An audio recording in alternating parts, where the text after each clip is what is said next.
जय हिंद दोस्तों, मैं विनय कुमार यादव आप सभी लोगों का बुद्धा एकेडमी 2023 के इस ऑनलाइन प्लेटफॉर्म पर हार्दिक स्वागत अभिनंदन करता हूं।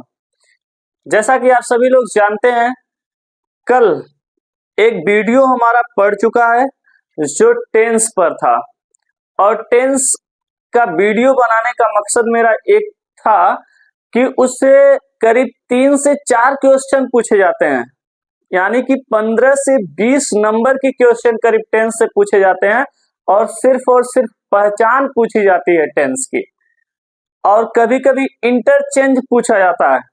तो मैं आपको बता दूं कि उतना मैंने पढ़ा दिया है और अभी हमें समय की जरूरत है दोस्तों, क्योंकि इस समय बहुत ही कीमती होता है। और मैं आपको बता दूं कि एक बार समय जो चला जाता है वो वापस लौट के नहीं आता है। इसलिए अभी हम सिर्फ और सिर्फ उतने ही कंटेंट आपको दे रहे हैं जितने आपको सीयूईटी के एग्जाम में आवश्यकता है। बहुत ज्यादा बोझ लेकर के हमें मरने की आवश्यकता नहीं है, जितनी आवश्यकता है उतना कंटेंट अभी मैं दे रहा हूं, उसको आप सभी लोग देखिए। डिटेल में पढ़ने के लिए मैं वीडियो बनाऊंगा जरूर, आप लोग उसको भी पढ़ेंगे बढ़िया से। उसीलिए मैं टेंस को पढ़ा दिया उसको आप लोग वीडियो जा करके जरूर देख लीजिएगा। अगर अभी तक नहीं देखे हैं तो बहुत ही शानदार तरीके से उसमें समझाने की कोशिश मैंने किया है। और आज का जो हमारा वीडियो है वो वॉइस पे है, जो टेंस बहुत ज्यादा इंपॉर्टेंट है इसको समझने के लिए। तो आज चलिए शुरू करते हैं कि वॉइस वास्तव में क्या होता है और क्यों हम वॉइस को पढ़ते हैं, क्यों जरूरत पड़ती है वॉइस की। वॉइस जानने के लिए सबसे पहले तो आप ये जानिए कि ये वॉइस कोई बहुत बड़ी चीज नहीं है। ये वर्ब का क्लासिफिकेशन किया गया है on the basis of voice. इसे 2 भागों में बांटा गया है। वर्ब को on the basis of voice 2 भागों में बांटा गया है। पहला जो पार्ट हमारा है वो है एक्टिव वॉइस। पहला जो पार्ट है हमारा वो है एक्टिव वॉइस, और जो दूसरा पार्ट है हमारा वो है पैसिव वॉइस। अभी तक आप जितने भी सेंटेंस बोल रहे हैं वो एक्टिव वॉइस में ही बोल रहे हैं। जरूरी ये नहीं है कि एक्टिव वॉइस में ही बोले, पैसिव वॉइस में भी बोल रहे होंगे। ध्यान दीजिएगा, एक्टिव वॉइस और पैसिव वॉइस ये सिर्फ 2 अलग अलग रूप होते हैं, लेकिन ये किसी भी सेंटेंस का जो सेंस होता है वो सेम रखते हैं। ये वर्ब के 2 प्रकार होते हैं जिन्हें वॉइस के आधार पर बांटा गया। वॉइस मतलब बोलने का एक तरीका। जैसे किसी चीज को हम 2 प्रकार से बोल सकते हैं। एक तो जैसे मान लीजिए यहाँ पे एक मार्कर है, मैं कहूं कि दुकानदार मार्कर बेचता है। एक बात तो मैं ये कह सकता हूं जिसे हम कहते हैं इनएक्टिव वॉइस, और दूसरी बात मैं ये कह सकता हूं कि मार्कर बेचा जाता है। मार्कर बेचा जाता है दुकानदार के द्वारा। तो देखिए, मेरे दोनों कहने की बात एक ही है, लेकिन एक को जब मैं कह रहा हूं तो मैं दुकानदार को ज्यादा महत्व दे रहा हूं, और जब वही दूसरा सेंटेंस मैं बोल रहा हूं तो मैं मार्कर को ज्यादा महत्व दे रहा हूं। तो क्यों आवश्यकता पड़ी पैसिव वॉइस की भाई, तब ये तो जानना बहुत ज्यादा जरूरी हो गया हमारे लिए। क्योंकि जब एक्टिव वॉइस में हमारा काम चली जाता है तो फिर पैसिव वॉइस की क्यों आवश्यकता पड़ी। तो मैं आपकी जानकारी के लिए बता दूं कि बहुत से ऐसे सेंटेंस हैं जिनको एक्टिव वॉइस में नहीं बोल सकते हैं। अगर बोलते भी हैं तो उतना प्रभाव नहीं पड़ेगा जितना कि पैसिव वॉइस से पड़ेगा। जैसे मैं आपको बता रहा हूं, ध्यान से समझने की कोशिश करिएगा। जैसे मान लीजिए कि अभी आपकी पेन चोरी हो गई हो और आपको मालूम ही ना हो कि पेन को चुराया किसने है, तो आपको आवश्यकता पड़ेगा कि ज्यादा महत्व पेन को दे, यानी कि रिसीवर को दे। तो फिर वही हम रिसीवर को यूज करते हैं कि मेरी पेन चोरी हो गई, किसके द्वारा, मतलब कौन चुरा लिया, ये मुझे जानकारी नहीं है। यानी कि जब डूअर का पता न हो तो पैसिव वॉइस की जरूरत पड़ती है। अब बहुत बड़ी बात मैंने कर दिया डूअर की। मेरी बात सुनिए, आज तक हम सभी लोग जो परंपरा चली आ रही है वॉइस को पढ़ने की, इसमें थोड़ी सी गलतियां करते आते हैं, जिससे हम लोग जिंदगी भर सोचने में बिता देते हैं कि वास्तव में वॉइस क्या होता है। नहीं समझ पाते हम सभी लोग। बहुत बड़ी चीज नहीं होती है वॉइस, इसको समझना बहुत कठिन बात नहीं होता है, लेकिन हमारे माइंड में एक चीज भर चुका है कि जो सब्जेक्ट होता है उसे पैसिव वॉइस में ऑब्जेक्ट बना दिया जाता है, और जो ऑब्जेक्ट होता है उसे पैसिव वॉइस में सब्जेक्ट बना दिया जाता है। लेकिन मैं आपको बता दूं कि सब्जेक्ट वास्तव में सब्जेक्ट ही होता है। दो चीजें होती हैं, मेरी बात ध्यान से समझने की कोशिश करिएगा। अभी मैं वॉइस पे आता हूं, पहले इसको समझिए। जैसे मैं दो सेंटेंस लिख रहा हूं, आप समझने की कोशिश करिए। एक मैं यहां लिख रहा हूं कि विनय सर, ध्यान से देखिएगा आप सभी लोग, विनय सर टीचेस इंग्लिश, विनय सर टीचेस इंग्लिश। इसका मतलब यह है कि विनय सर इंग्लिश पढ़ाते हैं।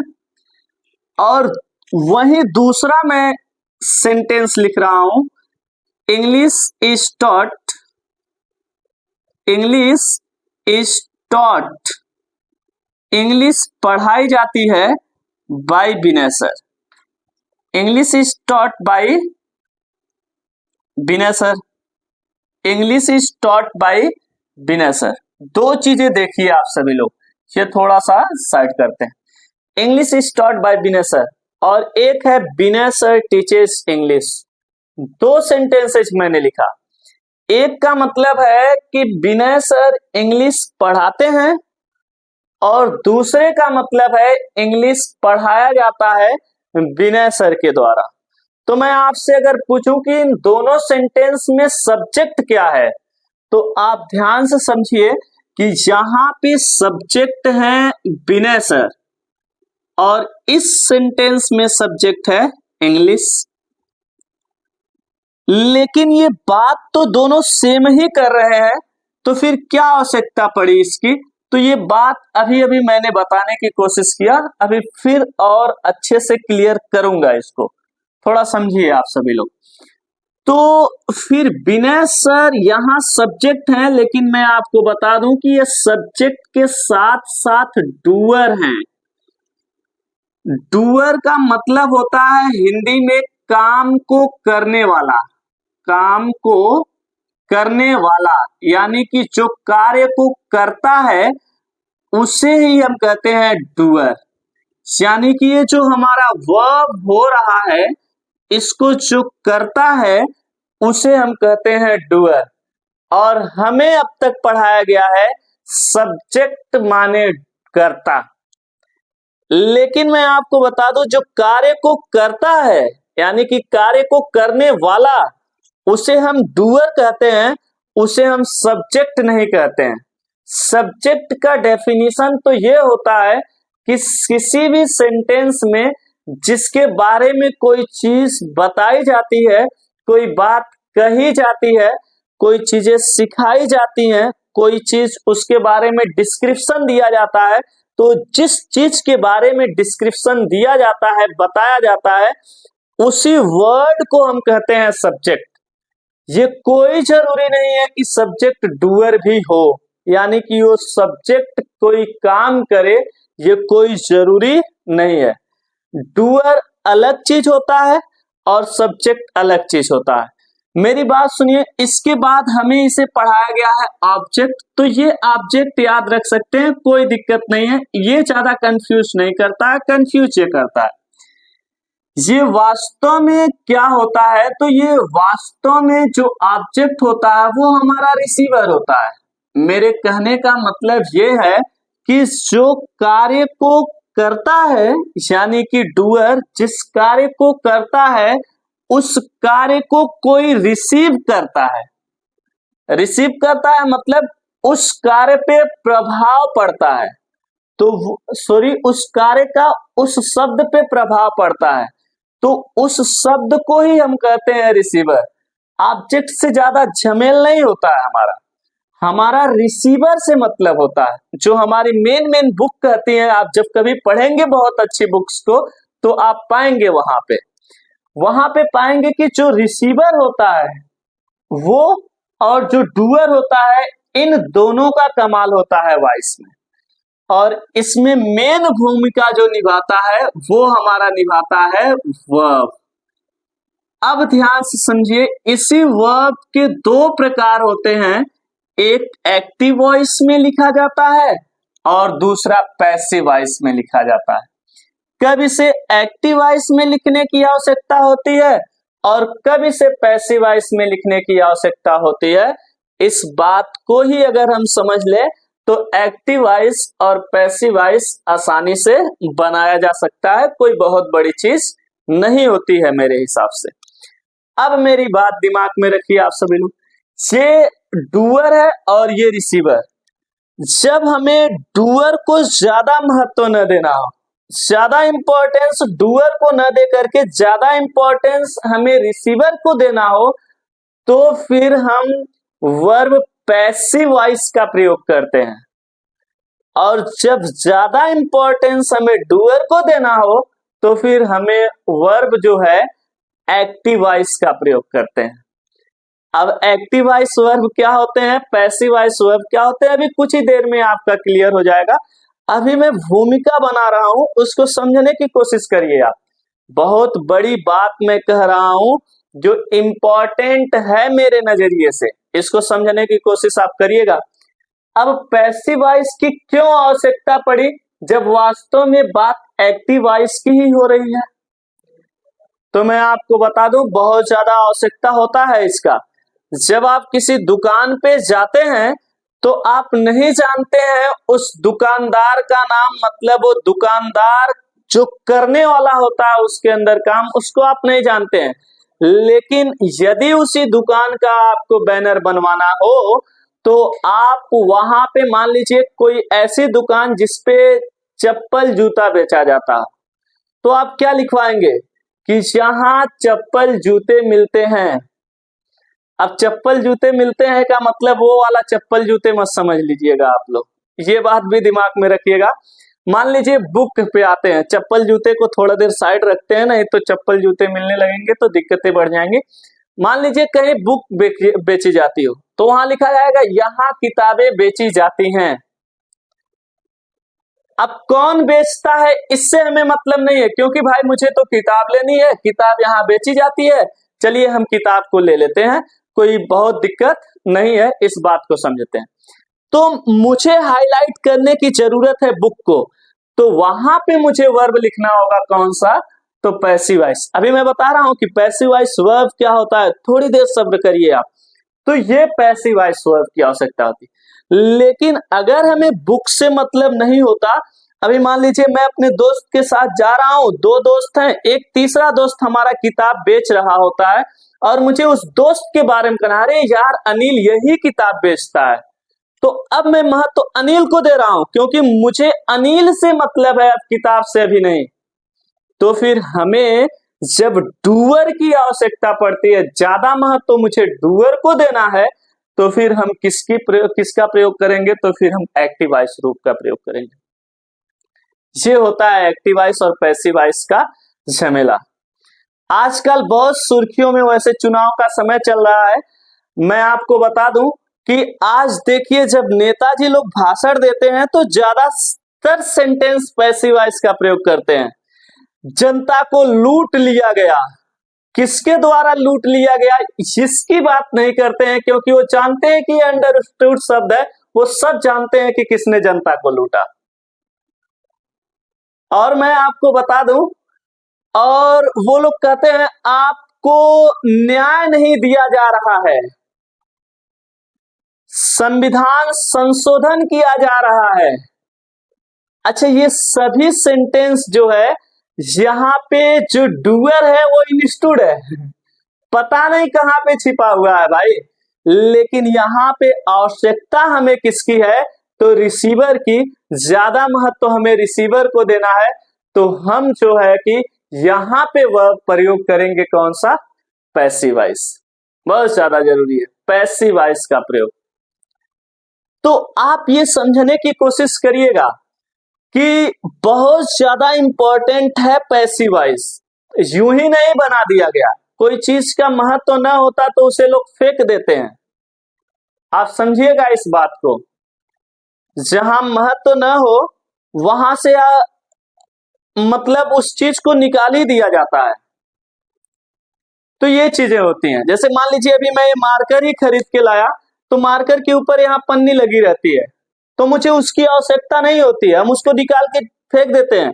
लेकिन इस कैप की आवश्यकता होती है इस मार्कर के लिए, जबकि ये नहीं लिखता है। इसको हम अगर फेंक दें, हटा दें, लिखने का काम तो ये करता है, लेकिन इसकी भी जरूरत पड़ती है, इसलिए पैसिव वॉइस की आवश्यकता भी पड़ती है। तो पैसिव वॉइस वर्ब हम लिखते हैं।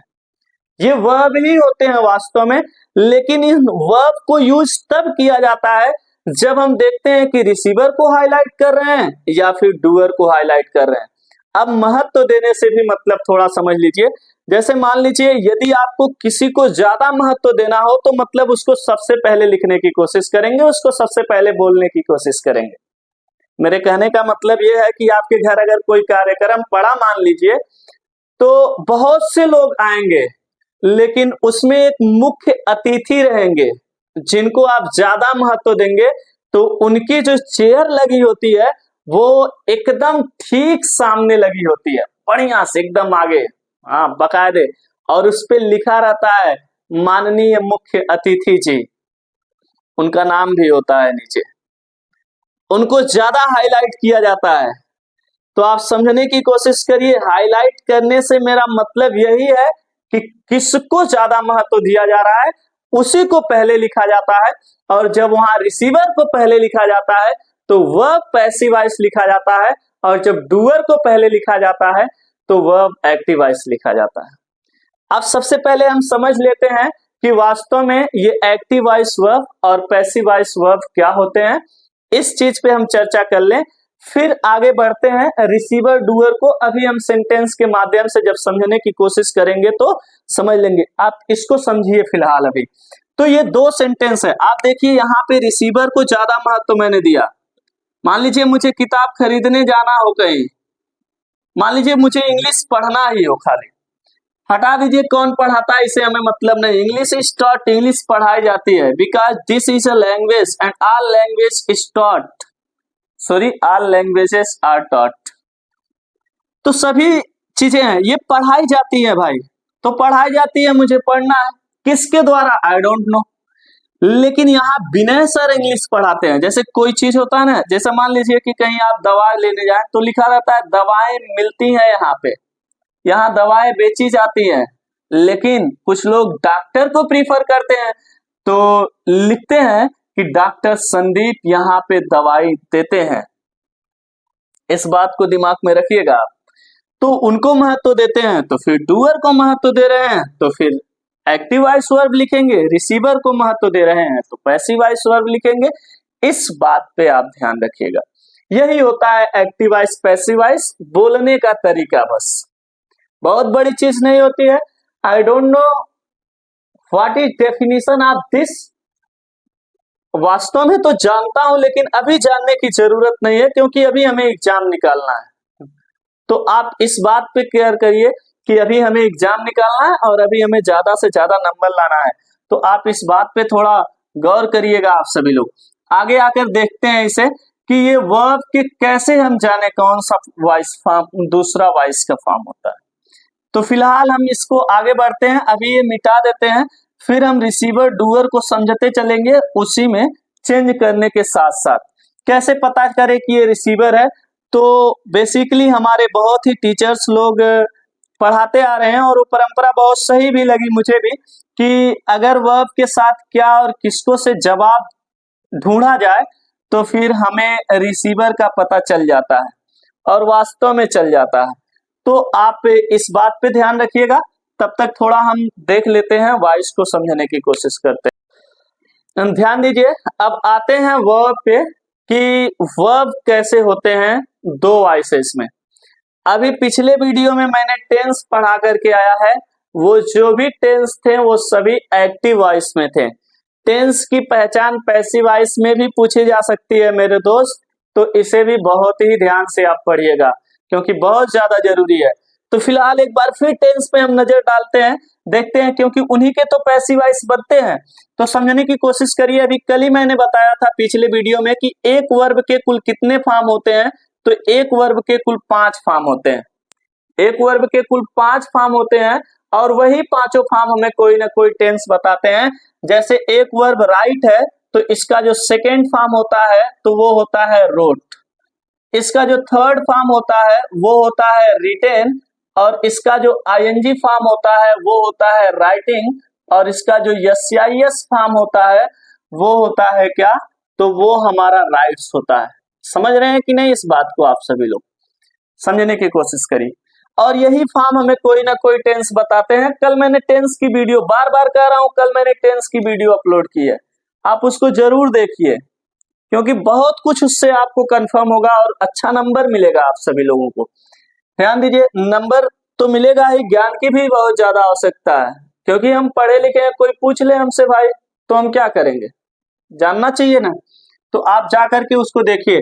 मैंने बताया था इसको राइट और राइट्स जो है ये प्रेजेंट इंडेफिनिट टेंस बताता है। मैं यहाँ पे आपको एक संक्षेप में लेके चल रहा हूँ, ये प्रेजेंट इंडेफिनिट टेंस बताता है। आप समझने की कोशिश करिएगा, ये प्रेजेंट इंडेफिनिट टेंस बताता है। कौन? वर्ब का फर्स्ट फॉर्म। ये जो वर्ब का सेकेंड फॉर्म होता है, किसी भी वर्ब का सेकेंड फॉर्म, ये हमें पास्ट इंडेफिनिट टेंस बताता है। ये हमें पास्ट इंडेफिनिट टेंस बताता है दोस्त। और ये जो हमारा थर्ड फॉर्म होता है, ये कोई भी टेंस अकेले नहीं बताता है, ये सिर्फ और सिर्फ एक्शन बताता है। और वो भी कौन सा एक्शन बताता है, ये बात मैं पिछली वीडियो में बताया हूं, फिर कह रहा हूं। तो वो बताता है हमें परफेक्ट एक्शन। जब इसके साथ हैज या हैव आ जाता है, जब इसके साथ हैज या हैव आ जाता है तो ये हमें बताता है प्रेजेंट का परफेक्ट टेंस। तो ये हमें प्रेजेंट परफेक्ट टेंस बताता है। और जब इसी के साथ हैड आ जाता है और वर्ब का थर्ड फॉर्म, तो हमें पास्ट परफेक्ट टेंस बताता है। तो हमें पास्ट परफेक्ट टेंस बताता है। मैं PER इसलिए सिर्फ लिख रहा हूं, डाट लगा दे रहा हूं क्योंकि जगह का अभाव है, समझ जाइएगा, मजबूरियों को समझते हैं, ठीक है। तो इसको समझने की कोशिश करिएगा। ये पास्ट परफेक्ट टेंस बताता है। इसी प्रकार राइटिंग कोई हमें टेंस नहीं बताता, एक कंटीन्यूअस एक्शन बताता है। मैं फिर कह रहा हूं, पिछली वीडियो में मैं इसे पढ़ाया हूं, देखिएगा जरूर आप सभी लोग, बहुत महत्वपूर्ण वीडियो है।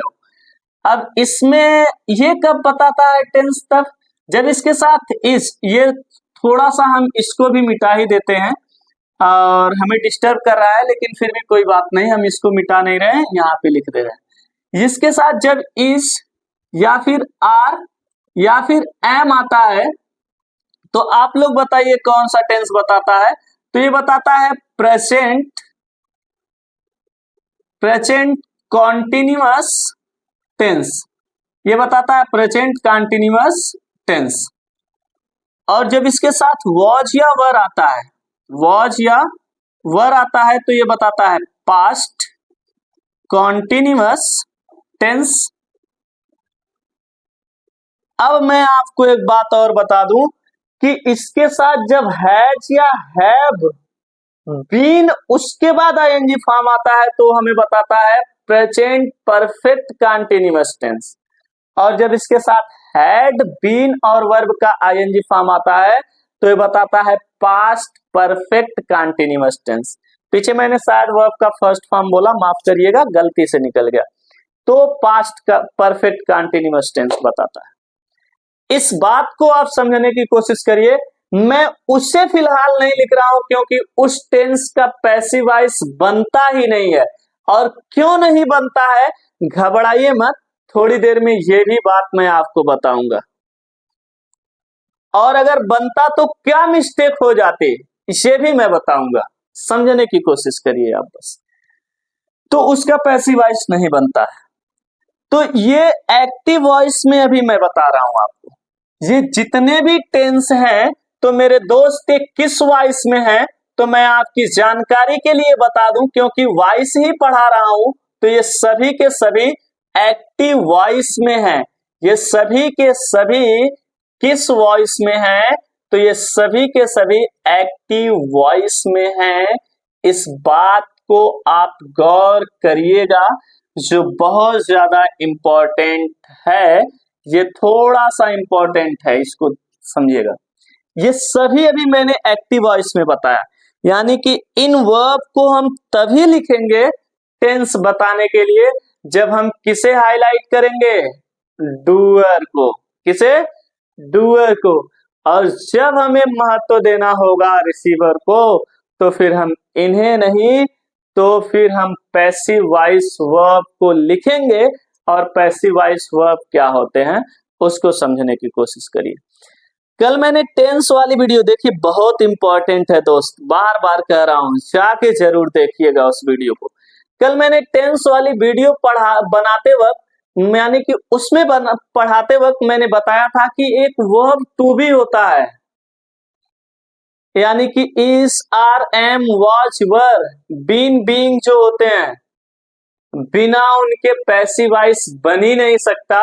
इनकी जिक्र मैंने उसमें किया है। तो अब हम देखते हैं कि इनका पैसिव वॉइस रूप क्या होता है। तो हम नीचे लिख रहे हैं, इनको आप समझने की कोशिश करिएगा कि इनका पैसिव वॉइस रूप क्या होता है। थोड़ी सी जानकारी हमारे लिए बहुत सारा नंबर दे देंगे, तो क्यों ना हम इस जानकारी को ले लें। जब मिल रहा है तो भाई ले लें। हो सकता है कि हमें एक आध 2 नंबर, 4 नंबर, 5, 10 नंबर का सवाल इससे मिल जाए, तो आप भी कहेंगे हाँ पढ़े थे। जरूरी है इसको देखिए, नॉलेज के लिए भी जरूरी है। जरूरी नहीं कि CUET वाले ही इस चीज को देखें, क्योंकि ये हर जगह पूछी जाती है दोस्त, तो आप पढ़ने की कोशिश करिएगा। आइए देखते हैं इसका जो पैसिव वॉइस फॉर्म होता है प्रेजेंट इंडेफिनिट टेंस का, वो होता है इज, या फिर आर, या फिर एम। और वर्ब का थर्ड फॉर्म हर एक टेंस में, इसमें मेन वर्ब का थर्ड फॉर्म आता है पैसिव वॉइस में। तो इज, आर, एम, रिटेन, ये प्रेजेंट इंडेफिनिट टेंस का पैसिव वॉइस रूप है। आज तक आप लोगों ने अगर ज्यादा ध्यान दिए होंगे तो इज, आर, एम वर्ब के आईएनजी फॉर्म के साथ आता रहा है, लेकिन आज इज, आर, एम वर्ब के थर्ड फॉर्म के साथ आया। और जब इज, आर, एम वर्ब के थर्ड फॉर्म के साथ आए, तो आप तुरंत समझ जाइएगा कि ये प्रेजेंट इंडेफिनिट टेंस का पैसिव वॉइस रूप की क्रिया है। क्रिया बोले तो वर्ब, पैसिव वॉइस रूप का वर्ब है।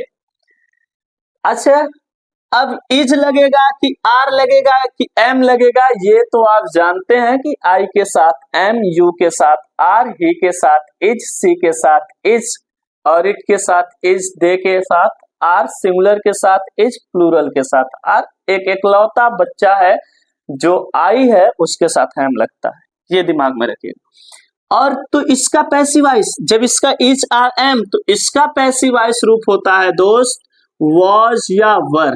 क्या होता है इसका पैसिव वॉइस? तो इसका पैसिव वॉइस वॉज या वर, और इसमें भी वर्ब का थर्ड फॉर्म रिटेन होता है। इसका भी वर्ब का थर्ड फॉर्म रिटेन। देखिए, मेरे कहने का ये मतलब है कि किसी भी वर्ब का थर्ड फॉर्म लगेगा, जरूरी नहीं है रिटेन ही लगे। डांस है तो डांस का थर्ड फॉर्म डांस्ड, लेकिन इसका पैसिव वॉइस बनेगा कि नहीं, ये शायद आप समझने की कोशिश करिएगा। देखिए, वर्ब बहुत ज्यादा इंपॉर्टेंट है। एक वर्ब होता है ट्रांजिटिव वर्ब और इंट्रांजिटिव वर्ब। ट्रांजिटिव वर्ब के ही पैसिव वॉइस बनते हैं, इंट्रांजिटिव वर्ब के पैसिव वॉइस नहीं बनते हैं दोस्त। तो मैंने ट्रांजिटिव इंट्रांजिटिव वर्ब नहीं पढ़ाया, वो हम रिसीवर पढ़ाते वक्त थोड़ा बहुत बता देंगे, ठीक है, लेकिन उसका भी वीडियो बनाएंगे, आप लोग इत्मीनान से देखिएगा उसे भी। इसका पैसिव वॉइस क्या होता है? काफी आसान सुर्खियों में रहने वाला present perfect tense, past perfect tense का पैसिव वॉइस सबसे आसान मुझे लगता है। आई डोंट नो आपको भी सहज लगता ही होगा, क्योंकि अभी अभी बताएंगे तो आप कहेंगे यार इतना आसान, मैंने तो नहीं सोचा था, लेकिन मैं सोचवा रहा हूं। ध्यान दीजिएगा, हैज या हैव के साथ रिटेन को समझने की कोशिश करिए। इसमें क्यों आसान होता है? क्योंकि इसको कुछ सोचना नहीं रहता है। इसमें तो हैज ही आता है, हैव आता है, भाई ठीक है, अब तक सेम तो है। रिटेन भी आता है, यानी कि इसमें जो वर्ब का थर्ड फॉर्म तो ऑलरेडी दिया है, आपको याद करने की जरूरत ही नहीं है। चीज क्या है, इसके बीच में बीन लग जाता है, इसके बीच में बीन लग जाता है। तो प्रेजेंट परफेक्ट टेंस का पैसिव वॉइस रूप जो होता है हैज या हैव बीन रिटेन होता है दोस्त, हैज या हैव बीन रिटेन। यदि हैज या हैव और वर्ब के थर्ड फॉर्म के बीच में बीन आ गया है तो आप ये मत कहिएगा कि सेंटेंस में गलत है। क्या सेंटेंस में गलत है? आप पढ़ेंगे नहीं तो सेंटेंस गलत हो जाएगा, ऐसी बात नहीं है, मत कहिएगा आप, क्योंकि ये सेंटेंस सही है, बस रूप प्रेजेंट परफेक्ट टेंस का पैसिव वॉइस है। इसको समझने की कोशिश करिएगा। अभी तक बीन हमने प्रेजेंट परफेक्ट कंटीन्यूअस टेंस में यूज होते हुए देखा, यहां भी देखेंगे दोस्त, और देखे होंगे पहले भी। अच्छा, तो इसका पैसिव वॉइस भाई, इसका पैसिव वॉइस पास्ट परफेक्ट का हैड बीन और वर्ब का थर्ड फॉर्म यानी कि रिटेन होता है। अब आप एक चीज और गौर किए होंगे कि हमेशा वर्ब का थर्ड फॉर्म यूज हो रहा है, तो वर्ब कितना इंपॉर्टेंट है, उनके फॉर्म याद करने बहुत ज्यादा जरूरी है। और लापरवाहियां नहीं चलेंगी, नहीं चलेंगी, नहीं चलेंगी। आप लोगों से एक विनम्र निवेदन है कि आप कहीं भी अगर कोई भी वर्ब पाए दोस्त, तो उसके पांचों फॉर्म जानने की कोशिश करें, ढूंढें उसे, खोजें, न मिले तो मोबाइल से देखें, डिक्शनरी उठाएं, किसी बड़े से पूछें, टीचर से पूछें, लेकिन वर्ब के पांचों फॉर्म याद रखें, बहुत इंपॉर्टेंट होता है। अब इसका पैसिव वॉइस क्या होता है? इसका भी पैसिव वॉइस आसान ही होता है। Is, are, am, present continuous का मैं बात कर रहा हूं, बार बार टेंस लिख नहीं रहा हूं, थोड़ा दूर पे लिख दे रहा हूं। इज, आर, एम, यानी कि इज या फिर आर या फिर एम, किसके साथ इज लगता है, किसके साथ आर, किसके साथ एम, अभी पीछे मैंने बताया। ध्यान दीजिए कि इज, आर, एम के तुरंत बाद अगर हम रिटेन लगा देते हैं, मान लीजिए कि इज, आर, एम के तुरंत बाद रिटेन लगा देते हैं, तो मुझे नहीं लग रहा कि इसमें और इसमें कोई फर्क है। यानी कि प्रेजेंट कंटीन्यूअस टेंस का पैसिव वॉइस ये नहीं हो सकता है, क्योंकि ये प्रेजेंट इंडेफिनिट टेंस का पैसिव वॉइस है। और भी एक बात मैं बता दूं, कंटीन्यूअस बताने के लिए आईएनजी वर्ब का होना तो जरूरी है ना दोस्त। तो फिर इसका जो पैसिव वॉइस बनता है वो इज, आर, एम और उसके बाद बीइंग और उसके बाद वर्ब का थर्ड फॉर्म यानी कि रिटेन लगता है, is, are, am, being, written. तो इसका पैसिव वॉइस भाई बहुत जरूरी है। इसका passive voice past continuous tense का वाज या वर बीइंग रिटेन होता है, वाज या वर बीइंग रिटेन होता है। बहुत आसान सी बात है, आप देख पा रहे हैं, वाज या वर बीइंग रिटेन। अब मेरी बात एक और समझने की कोशिश करिए, तो आप देख पा रहे होंगे कि इनके पैसिव वॉइस रूप ये होते हैं। यानी कि अगर आपको लिखना है आई सोल्ड अ बुक, मैं एक किताब बेचता हूं, तो फिर ये तो I sold a book active voice है। क्यों? क्योंकि वर्ब का सेकेंड फॉर्म यूज हुआ है सिर्फ और सिर्फ, और ये पास्ट इंडेफिनिट टेंस है। तो मैं कहूं इसका पैसिव वॉइस क्या होगा? तो इसका पैसिव वॉइस पहले तो रिसीवर को महत्व दीजिए, पहले लिखिए अ बुक, अब उसके अनुसार वॉच लगाइए और उसके बाद सोल्ड तो रहेगा ही। तो आई अ बुक वॉज सोल्ड किसके द्वारा? बोल दो यार, बाय मी। हाँ, तो ये समझने की कोशिश करते हैं हम आप सभी लोग। आगे देखते हैं, थोड़ा सा समझते हैं, नजरिया को बदलते हैं। अब ध्यान दीजिए, अभी फ्यूचर के भी दो होते हैं जिनके पैसिव वॉइस बनते हैं। अब मैं मॉडल के पैसिव वॉइस सिखाऊंगा तो भी फ्यूचर के पैसिव वॉइस सिखा सकता हूं, लेकिन समझ लेते हैं यहाँ पे फ्यूचर में भी दो ही टेंस के पैसिव वॉइस बनते हैं, दो के नहीं बनते हैं। कौन कौन होते हैं तो मैं आपको बता दूं, यानी कि फ्यूचर इंडेफिनिट टेंस क्या होता है, तो एक्टिव वॉइस में जो फ्यूचर इंडेफिनिट टेंस होता है एक्टिव वॉइस, और मैं इधर लिख दे रहा हूं पैसिव वॉइस, पैसिव वॉइस। जो एक्टिव वॉइस में फ्यूचर इंडेफिनिट होता है वो होता है शैल या विल, और उसके बाद वर्ब, शैल या विल और वर्ब का फर्स्ट फॉर्म यानी कि राइट, तो इसका पैसिव वॉइस बनता है शैल या विल। ध्यान दीजिएगा, शैल या विल और वर्ब का कौन सा, सॉरी, और बी और वर्ब का कौन सा फॉर्म, तो वर्ब का थर्ड फॉर्म। सब में आ रहा। अब देखिए इसका पैसिव वॉइस बी लगा के बनाया गया। एक मॉडल एक्सिलरी वर्ब होते हैं, जितने भी मॉडल एक्सिलरी वर्ब होते हैं उन सभी के पैसिव वॉइस बी लगा के बनाते हैं। अगली वीडियो में मैं उसको बताऊंगा। और सेल और विल उन्हीं मॉडल वर्ब के ही हिस्से हैं, तो इनके साथ भी लगा करके ही पैसिव वॉइस बनता है। और फ्यूचर कंटीन्यूअस टेंस का पैसिव वॉइस नहीं बनता है। क्यों नहीं बनता है अभी मैं बताऊंगा। अब ध्यान दीजिए, अब इसके साथ सेल या फिर विल और हैव और वर्ब का थर्ड फॉर्म यानी कि रिटेन आ जाए तो ये हमें बताता है फ्यूचर का परफेक्ट टेंस। इसका पैसिव वॉइस कैसे बनता है, तो परफेक्ट का बीन लगा के बनता है। अभी देखिए आप, तो इसमें भी बीन लगा दीजिए, सेल या विल हैव, बीच में लगाइए बीन और वर्ब का लगाइए थर्ड फॉर्म यानी कि रिटेन, सेल या विल हैव बीन रिटेन, मतलब ये इसका पैसिव वॉइस रूप है। अब आप पाए होंगे तो 4 टेंस ऐसे मिले जिनके पैसिव वॉइस नहीं बनते हैं। दोस्त थोड़ा वीडियो लंबा हो रहा है, आप लोग देखिएगा, कर भी क्या सकते हैं, क्योंकि शुरुआत अगर सही न की जाए तो अंत गड़बड़ा जाता है, डगमगा जाता है। तो आप लोग समझने की कोशिश करिए, फिर इसके आगे हम देखते हैं, फिर हम पढ़ाएंगे इसको, ठीक है ना। तो फिलहाल अभी हम थोड़ा सा बता दें कि क्यों नहीं बनता है वो 4 के पैसिव वॉइस। समझ लीजिए आप, एक होता है प्रेजेंट परफेक्ट टेंस का passive voice, present perfect continuous यानी कि हैज या हैव बीन, और उसके बाद जो वर्ब का आईएनजी फॉर्म आता है इसका पैसिव वॉइस नहीं बनता है। हैड बीन और वर्ब का आईएनजी फॉर्म जो आता है उसका पैसिव वॉइस नहीं बनता है। और इसके बाद एक होता है जो सेल बी राइटिंग होता है, सेल बी राइटिंग, इसका पैसिव वॉइस नहीं बनता है, इसका पैसिव वॉइस नहीं बनता है।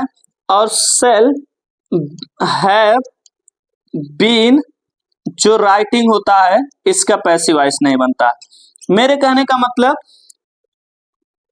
प्रेजेंट परफेक्ट कंटीन्यूअस टेंस का पैसिव वॉइस नहीं बनता है, पास्ट परफेक्ट कंटीन्यूअस टेंस का पैसिव वॉइस नहीं बनता है, फ्यूचर कंटीन्यूअस का नहीं बनता है, फ्यूचर परफेक्ट कंटीन्यूअस टेंस का पैसिव वॉइस नहीं बनता है। Without verb to be there is no passive voice. मेरे कहने का मतलब बिना वर्ब टू बी का पैसिव वॉइस बन ही नहीं सकता, नहीं बन सकता। और मैं आपको बता दूं कि कुछ यही कारण मैं बता रहा हूं। आप देखिए हैज या हैव के साथ के जो पैसिव वॉइस बन रहे हैं उसमें बीन लगा के मैं पैसिव वॉइस बना रहा हूं, थोड़ा समझने की कोशिश करिएगा। बीन लगा के, इसमें तो दोस्त ऑलरेडी बीन आया हुआ है। अब एक और बीन हम अगर लगा दें इनके साथ तो आप सोचिए बिन बिन, मतलब अब क्या बोले, गड़बड़ हो जा रहा है ना। बीन बीन राइट रिटेन, गड़बड़ हो रहा है, नहीं बनता। इसीलिए दोस्त अब आपको मैं बताऊंगा, इतना समझिए आप, इसीलिए नहीं बनता। और यही कारण यहाँ पे भी है, अगर बीन लगाएंगे एक और तो 2 बीन आ जाएगा, ऑलरेडी एक पड़ा है। सेल देखिए, सेल या विल मॉडल के पैसिव वॉइस आप यहाँ पे बी लगा करके बनाए, इसमें ऑलरेडी बी आया हुआ है, इसलिए ये पैसिव वॉइस नहीं बनने देता। एक और आ जाए, झगड़ा कर लेंगे दोनों आपस में। कैसे आ गया तो नहीं आएंगे हम। अच्छा चलिए, झगड़ा आप लोग मत करिएगा। सेल हैव बीन राइटिंग जो है, इसमें देखिए आप हैव वाले के साथ बीन लगा के बनता है, बीन आया हुआ है। अभी समझने की कोशिश इतना करिएगा, इसके पीछे बहुत गहरी बात है दोस्त, मैं छोटी सी बात में इसे निपटा दिया। ये छोटी सी बात में निपटने वाला टॉपिक नहीं है, इनके भी पैसिव वॉइस मैं ये नहीं कहूंगा बनते हैं, नहीं तो आप लोग रोस्ट करने लगेंगे, मुझे कहेंगे ये कैसे बता दिए बड़का, अपने आप का मतलब बहुत कुछ कह देते हैं लोग। तो मैं इसलिए कह रहा हूं, आप जानिए इनका पैसिव वॉइस नहीं बनते हैं। और जब मैं बहुत गहराई में कभी वीडियो बनाऊंगा तो फिर इस पे और चर्चा करेंगे। अब मैं इन सभी के उदाहरण अगर आप देखेंगे तो बहुत लंबा हो जाएगा। मैं चाहता हूं दोस्त कि अगले वीडियो में इसका उदाहरण मैं बताऊं सभी का। फिलहाल ये बहुत ज्यादा जरूरी है। तब तक के लिए आप सभी लोगों को बहुत बहुत धन्यवाद जो आप लोग मेरी पूरी वीडियो को देखें। और मैं आपसे फिर लास्ट में जाते जाते एक बात कह ही देना चाहता हूं कि आप लोग अगर अभी तक मेरे चैनल को सब्सक्राइब नहीं किए हैं तो इस बुद्धा एकेडमी 2023 को आप सब्सक्राइब कर लीजिए और बेल आइकन दबा दीजिए, क्योंकि देखिए ये संघर्ष है दोस्त, आप लोगों की सपोर्ट की भी आवश्यकता है हमें, आपके फीडबैक की आवश्यकता है हमें। आप बताएंगे गलतियां तो हम सुधारने की कोशिश करेंगे। आप कमेंट करिए, हम आपके कमेंट का जरूर जवाब देंगे। हम क्यों बोल रहे हैं, क्योंकि हमारी बुद्धा एकेडमी 2023 की पूरी टीम आपको हर एक कमेंट का जवाब देने की कार्य को करेगी। और हाँ, मेरा एक व्हाट्सएप ग्रुप भी है जिसको आप लोग ज्वाइन कर लीजिए, नीचे लिंक दिया गया है वीडियो को, आप जरूर ज्वाइन करिएगा उसे, क्योंकि उस पे डेली क्विज जा रहे हैं। जो टॉपिक पढ़ाया जा रहा है उससे रिलेटेड क्विज, यानी कि जो टॉपिक पढ़ाया जा रहा है उससे रिलेटेड पीडीएफ, जो टॉपिक पढ़ाया जा रहा है उससे रिलेटेड अनसॉल्व क्वेश्चन, और उसके जब आप सॉल्व करके भेजते हैं, चाहे सॉल्व कर लेते हैं, पूछते हैं कोई चीज फंसता है तो उस ग्रुप में दिया जाता है। फिलहाल तब तक के लिए जय हिंद, नमस्कार, खुश रहो, मस्त रहो।